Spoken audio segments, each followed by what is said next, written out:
Salut à toutes et à tous et bienvenue pour cette nouvelle critique à l'arrache où nous allons parler de Bienvenue à Marly-Gaumont réalisé par Julien Rambaldi sur une idée originale de Camini. Camini qui chantait Marly-Gaumont tout simplement et Je suis blanc et puis d'autres conneries comme ça du genre qui étaient vraiment cool et qui fait partie, qui a fait le buzz au moment où moi j'étais au collège, donc j'étais très content d'aller voir ce film.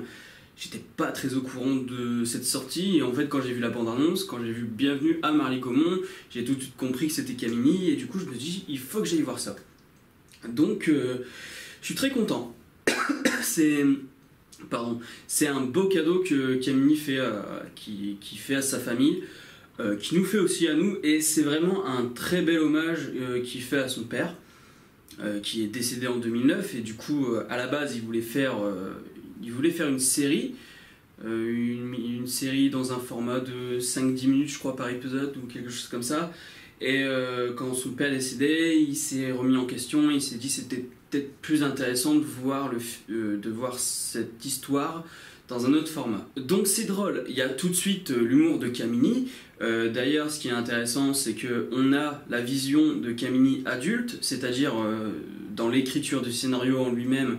On voit que c'est Camini, parce qu'il a principalement écrit le scénario à l'aide de Julien Rambaldi et de quelqu'un d'autre, je crois qu'ils étaient 3 dessus.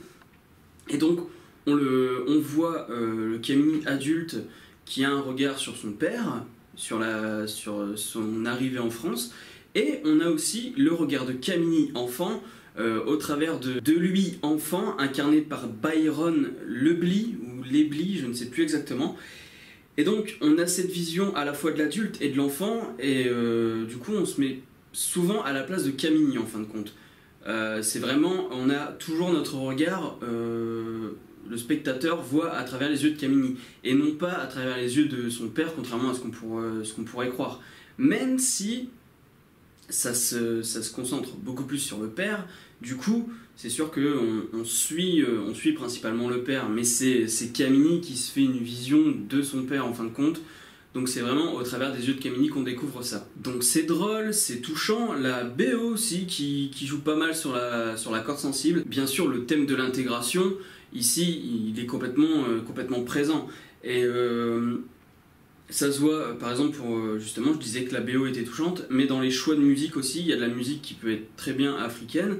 D'ailleurs ses parents viennent lui aussi vient de Kinshasa, donc on a des musiques très africaines et d'un autre côté on a de la musique variété française, Claude François, Eddie Mitchell, donc il y a vraiment un mélange entre la culture française et la culture africaine qui là vraiment est intéressant.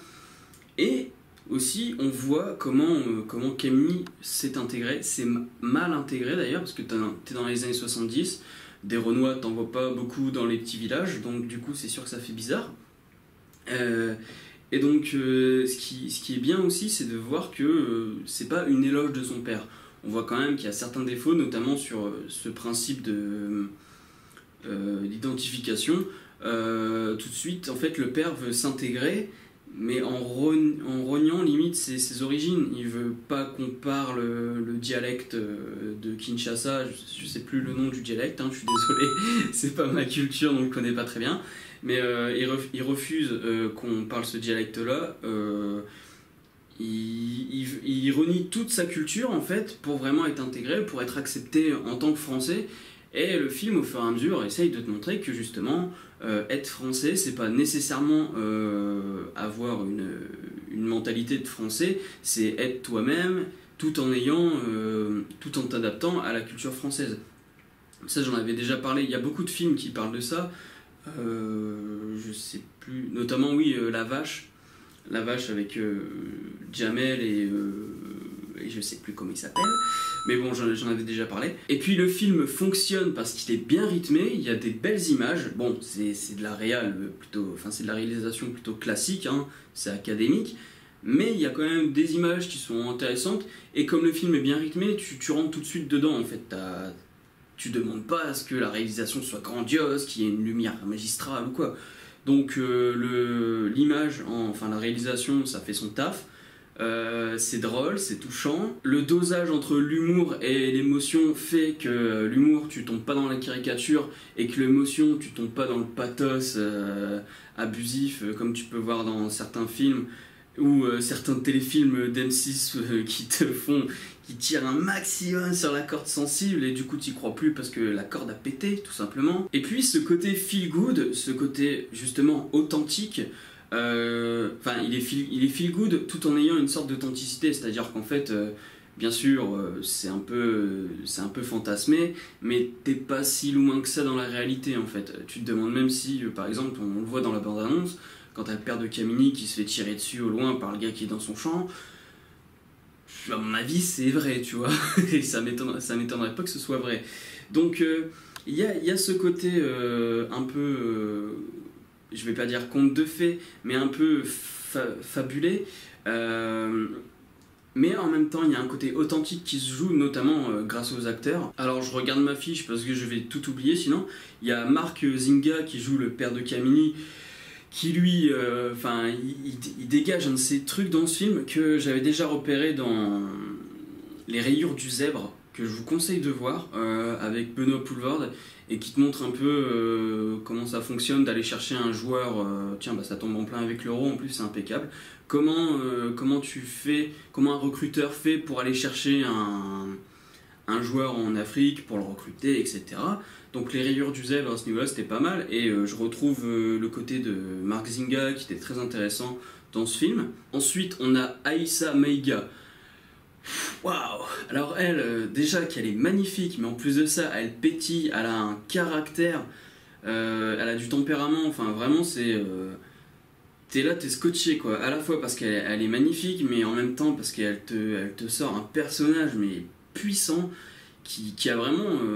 qui a pas nécessairement besoin d'en faire des tonnes pour comprendre toute la profondeur du personnage. Et je pense que justement Kamini a été assez content du résultat. Ensuite il y a Byron Lebly qui joue Kamini, qui est assez intéressant, qui a ce côté je débarque, je comprends pas ce qui se passe, pourquoi on m'appelle Noiro, pourquoi on m'appelle Banania, enfin il y a... Ouais, ça y va, hein, ça y va dans les insultes, hein. Et donc il y a ça qui est très intéressant. Ensuite on a Medina Diarra qui incarne un truc dans le sens où en fait donc le père de Kamini veut pas que sa sœur joue au foot, enfin que sa fille du coup, la sœur de Kamini peut pas jouer au foot, et quand elle joue au foot en fait c'est des scènes qui dégagent beaucoup de feel good, où t'es là, tu fais ouais vas-y et tout. Quand elle commence à jouer au foot dans la cour de récré, tu te dis oh putain c'est génial. Et quand elle joue dans une vraie équipe, alors là c'est encore meilleur, parce que le rythme des scènes est suffisamment bien foutu, que ce soit dans le montage ou dans les plans choisis, pour que tu sois à fond dedans. Contrairement par exemple à Dream Team avec Gérard Depardieu, où là le foot était plutôt mal filmé, donc du coup tu rentrais pas dedans quoi. Là t'avais l'impression qu'il y avait un gros enjeu, alors que c'était justement du football de patelin. Et ça joue aussi par le fait que les supporters du village ils sont au taquet, et justement parmi les supporters c'est tous les mecs du village, et t'as Thomas VDB. Alors lui je sais pas si vous le connaissez, mais il faut vraiment vous intéresser au travail qu'il fait. Notamment, vous pouvez le découvrir vite fait sur YouTube. C'est un peu le personnage qui dégage, et je trouve qu'il est excellent, et qu'on retrouve dans ce film. C'est vous allez sur la chaîne Mathieu Madénian et Thomas VDB. C'est des petits podcasts à la con en plan séquence qu'ils font, qui disent je suis pas content, machin, ouais, enfin c'est un peu genre les trucs de comptoir quoi. Donc t'as Madénian qui essaye d'avoir un discours réfléchi, et à côté t'as Thomas VDB qui fait ouais mais moi je suis pas content parce que ouais c'est vrai et tout, et en fait tout son discours, le discours de Madénian se casse la gueule parce que lui derrière il dit que de la merde. Et c'est exactement ça dans ce film, c'est juste un gros bouseux. C'est un gros bouseux qui est hilarant parce que c'est une caricature quoi. Mais justement cette caricature là, au travers de ce film qui essaie de refléter une authenticité, et ça fait pas tâche, et c'est ça que je trouve super cool, parce qu'en plus tu te dis que c'est une caricature, mais qu'en même temps c'est une caricature qui doit exister encore aujourd'hui.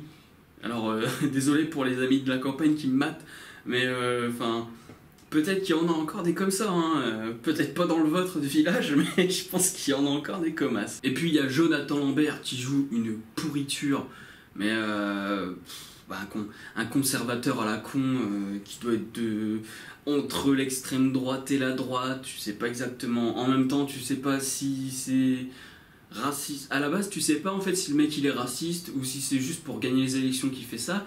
Mais d'un autre côté, derrière, il est quand même en train de te dire ah putain, on peut pas avoir un médecin africain quand même. Donc là, tu te dis donc, voilà. Il est plus raciste que politique à ce niveau-là. Et ensuite, on a aussi celui qui joue le maire, Jean-Benoît Hugueux. Jean-Benoît Hugueux. Alors ce mec, quand je l'ai vu débarquer dans le film, je vous jure, j'avais l'impression que c'était celui qui jouait le fils. Vous savez, le maire et la fils, les Baudin. Ouais, les Baudin, je vérifie toujours le nom.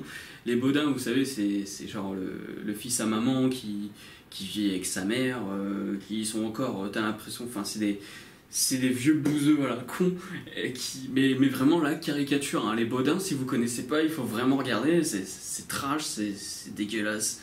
C'est les profondeurs de la France que t'as pas envie de déterrer, tu vois. Et donc voilà, au niveau des personnages, du coup, ça fonctionne très bien. Donc voilà, je vais essayer de pas me répéter, je vais faire court. Ça doit faire déjà au moins plus de 10 minutes que je suis là. Tout ce que je peux vous dire, c'est si vous voulez voir une comédie française en ce moment, c'est aller voir Bienvenue à Marly-Gaumont. Et puis retapez-vous après l'album de Camini de l'époque. D'ailleurs, ce qui m'a fait rire, c'est que dans la salle, il y avait des ados qui avaient à peu près l'âge que moi je devais avoir à l'époque où Camini a sorti son album. Du coup, je me demandais si eux connaissaient Camini de base ou s'ils se sont juste dit tiens, c'est un film comique qu'on va voir. S'il y a des ados qui connaissaient pas Camini et qui ont débarqué devant le film et qui ont découvert Camini du coup par ça, bah n'hésitez pas à me le dire. Et puis aussi les gens ont la mémoire courte parfois parce qu'il y avait des gens qui, je sais pas, une trentaine d'années, et au moment du générique, j'ai entendu derrière moi quelqu'un faire ah mais oui, c'est ça alors, Marly-Gaumont et tout, tu sais, Camini, machin. Et il y a un petit... Enfin, j'ai peur d'y faire du tort en disant ça parce que je sais que beaucoup détestent ce film, mais il y a un petit côté bienvenue chez les ch'tis. Dans le sens où en fait c'est une culture enfin c'est des gens d'une autre culture que de la région où ils vont, où enfin, ils débarquent et puis ils doivent essayer de s'acclimater. En plus, comme c'est Marly-Gaumont, c'est en Picardie, t'as un accent un peu similaire à ce qu'on a dans le Nord-Pas-de-Calais, genre sac dedans, vas-y sac dedans, voilà, enfin c'est des trucs. Tu te dis, il y a un petit côté bienvenue chez les ch'tis. Mais pour ceux qui détestent bienvenue chez les ch'tis, n'y allez pas reculons, hein, c'est pas du tout la même chose. C'est juste le principe de débarquer dans une région un peu recluse, parfois caricaturée à mort. Et donc voilà, bienvenue à Marly-Gaumont. Si j'avais une note à lui donner, parce qu'en ce moment j'oublie de mettre mes notes à la fin, ce serait 7, 7,5 sur 10. Voilà. Donc n'hésitez pas à me dire ce que vous avez pensé de ce film, n'hésitez pas à me dire aussi si vous avez été le voir parce que je vous ai dit d'y aller, enfin que je vous ai proposé d'y aller, conseillé d'y aller, putain faut que j'arrête hein. Et puis si je vous ai fait gâcher de l'argent, désolé. Voilà, c'est tout pour cette critique à l'arrache et puis je vous dis à la prochaine, salut. Je viens pas de la cité, mais le beat est bon. Je viens pas de Paname, mais de Marly-Gaumont. Y a pas de bitume là-bas, c'est que des pâtures, mais cela n'empêche que j'ai croisé pas mal d'ordures.